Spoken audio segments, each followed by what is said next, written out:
ચાલો વિદ્યાર્થી મિત્રો, આપણે અર્થશાસ્ત્રમાં 9મા નંબરનું ચેપ્ટર ભણી રહ્યા છે. એમાં આગળ આપણે પ્રશ્ન ભણ્યા એ હતો વિદેશ વેપારની દિશા વિશે ટૂંક નોંધ લખો. બરાબર. હવે આપણે આગળનો પ્રશ્ન ભણીએ. નવો પ્રશ્ન છે પ્રશ્ન નંબર 5. પ્રશ્ન નંબર 5, લેણદેણની તુલાનો અર્થ આપીને તેના પ્રકારો, ખાતાઓ જણાવો. એટલે એની ટૂંકી વિગત આપણે સમજાવવાની છે. ફરીથી, લેણદેણની તુલાનો અર્થ આપીને તેના પ્રકારો, એટલે લેણદેણની તુલાના કયા પ્રકારો છે, તેના ખાતાઓ, એના વિશે આપણે ટૂંકી માહિતી આપવાની છે. 3 માર્કના પ્રશ્નમાં આવો પ્રશ્ન આવી શકે છે. સૌથી પહેલાં લેણદેણની તુલાનો અર્થ. લેણદેણની તુલા એટલે કોઈ એક દેશના લેણદેણની તુલા એટલે કોઈ એક દેશના અન્ય દેશો સાથેના વેપારના મૂલ્યનું સરવૈયું. ફરીથી, કોઈ એક દેશ જ્યારે બીજા દેશ સાથે આયાત અને નિકાસ કરે છે, વેપાર કરે છે, તો એનો હિસાબ કિતાબ આપણે રાખવો પડે છે. એનું સરવૈયું, સ્ટેટમેન્ટ એ લેણદેણની તુલા છે. જેમાં વસ્તુઓ તથા સેવાઓનું વેપારનું મૂલ્ય, વસ્તુઓ અને સેવાઓની ખરીદ વેચાણ કેટલા થયા છે, આયાત નિકાસ કેટલા થયા છે, તેનું મૂલ્ય નોંધવામાં આવ્યું હોય છે. વસ્તુઓ તથા સેવાઓના વેપારનું મૂલ્ય. બીજું, સાધનોની હેરફેરનું ખર્ચ. ઘણી વખત ઉત્પાદનના સાધનો પણ એક દેશમાંથી બીજા દેશમાં હેરફેર કરવામાં આવતા હોય છે. તો સાધનોની હેરફેરનું ખર્ચ. અને મૂડી વેપાર એટલે મૂડીની લેવડ દેવડ. લોન એક દેશમાંથી બીજા દેશમાં આપવામાં આવે, બીજા દેશમાંથી આપણા દેશમાં લોન લેવામાં આવે. આંતરરાષ્ટ્રીય નાણાકીય સંસ્થાઓ પાસેથી આપણે લોન લઈએ તો એ મૂડીની લેવડ દેવડ છે. તો આ બધાની નોંધ એ લેણદેણની તુલામાં થાય છે. 1 માર્ક માટે આપણને અર્થ આપ્યો છે કે એક વર્ષ દરમિયાન દેશની ભૌતિક એટલે દ્રશ્ય, બ્રેકેટમાં લખ્યું છે દ્રશ્ય, જેને આપણે નજરે જોઈ શકીએ છીએ, જેને આપણે સ્પર્શી શકીએ છીએ. વર્ષ દરમિયાન દેશની ભૌતિક એટલે કે દ્રશ્ય અને અભૌતિક જે અદૃશ્ય છે, જેને નજરે જોઈ નથી શકાતી, જેને સ્પર્શી નથી શકાતી, એવી અભૌતિક એટલે કે અદૃશ્ય આયાત નિકાસનું મૂલ્ય દર્શાવતું હિસાબી સરવૈયું એટલે લેણદેણની તુલા. ફરીથી, વર્ષ દરમિયાન દેશની ભૌતિક એટલે જેને આપણે દ્રશ્યમાન કહીએ છીએ, જેને જોઈ શકાય, જેને સ્પર્શી શકાય, અને અભૌતિક એટલે અદૃશ્ય જેને આપણે સેવાઓ કહીએ છીએ, સેવાઓની પણ આયાત નિકાસ થઈ શકે છે. દાખલા તરીકે, ભારતના ઘણા બધા વિદ્યાર્થીઓ વિદેશ અભ્યાસ માટે જાય છે, તો આપણા દેશના વિદ્યાર્થીઓ વિદેશના શિક્ષણની સેવા લઈ રહ્યા છે.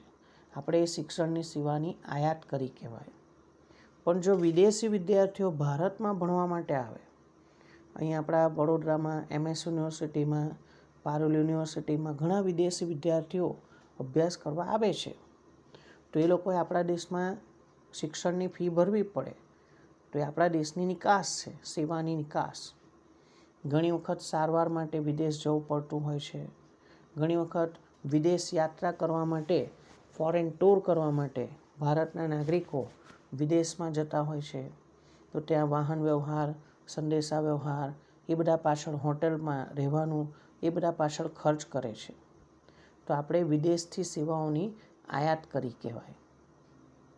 એ રીતે ફોરેન ટુરિસ્ટ, વિદેશી પર્યટકો આપણા દેશમાં આવે છે હરવા ફરવા માટે, એક જગ્યાએથી બીજી જગ્યાએ આવે જાય કરે છે. તો અહીં જે ટ્રાન્સપોર્ટેશનનો ઉપયોગ કરે છે, જે હોટલોમાં રહે છે, તો એ બધો એમનો ખર્ચ એ આપણા માટે આવક છે. તો આપણા દેશની નિકાસ કહેવાય સેવાઓની.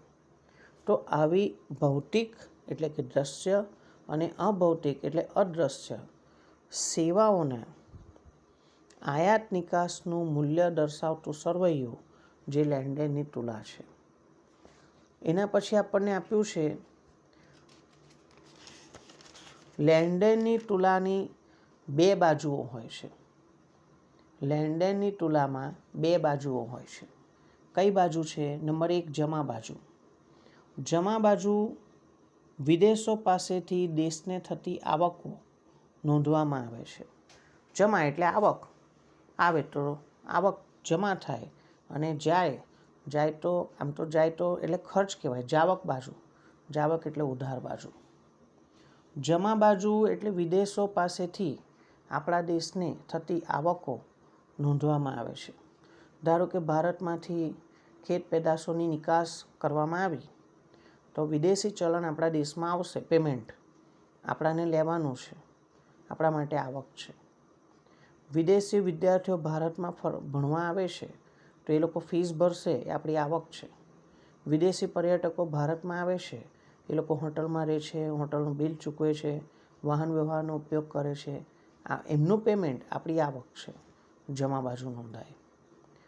પણ ઉધાર બાજુ પર વિદેશોને થતી બધી જ ચૂકવણીઓ નોંધવામાં આવે છે.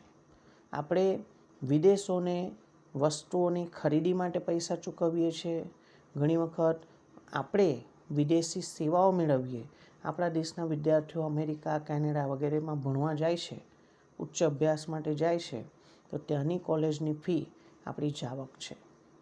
એ લેન્ડેનની તુલામાં ઉધાર બાજુ, જાવક બાજુ નોંધવામાં આવશે. નેક્સ્ટ, લેન્ડેનની તુલાના પ્રકાર. લેન્ડેનની તુલાના મુખ્ય બે પ્રકાર છે. એક સમતોલ અને બીજી છે અસમતોલ.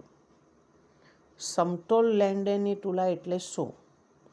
તો જ્યારે જમા બાજુ એટલે શું? આવક બાજુ. અને ઉધાર બાજુ, ઉધાર એટલે જાવક બાજુ.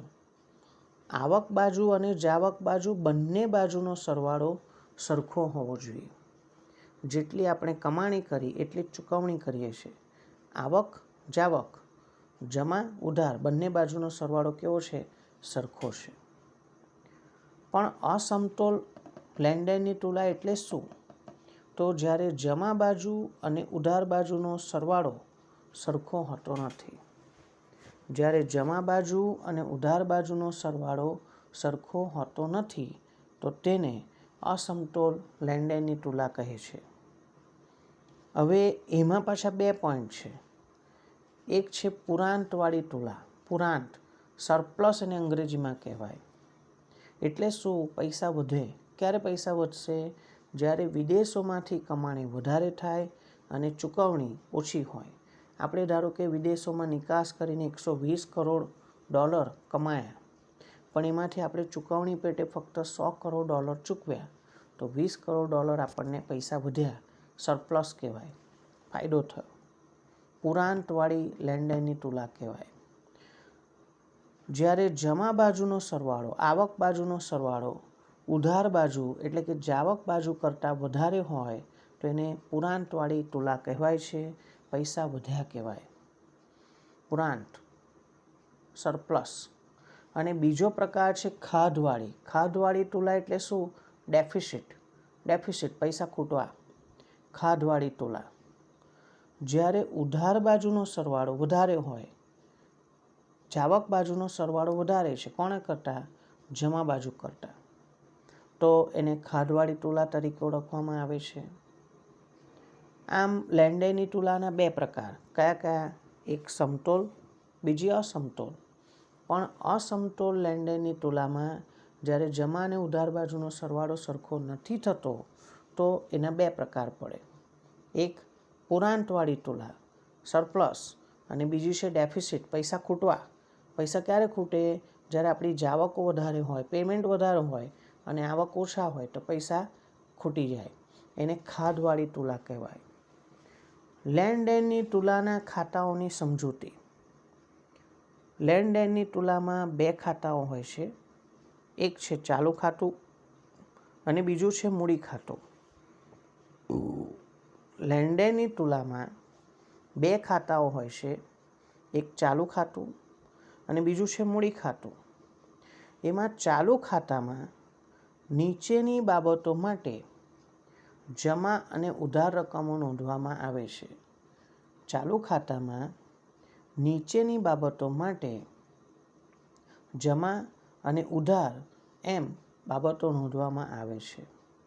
દાખલા તરીકે પોઈન્ટ નંબર એ પહેલું એ છે ભૌતિક વસ્તુઓના વેપારનું મૂલ્ય.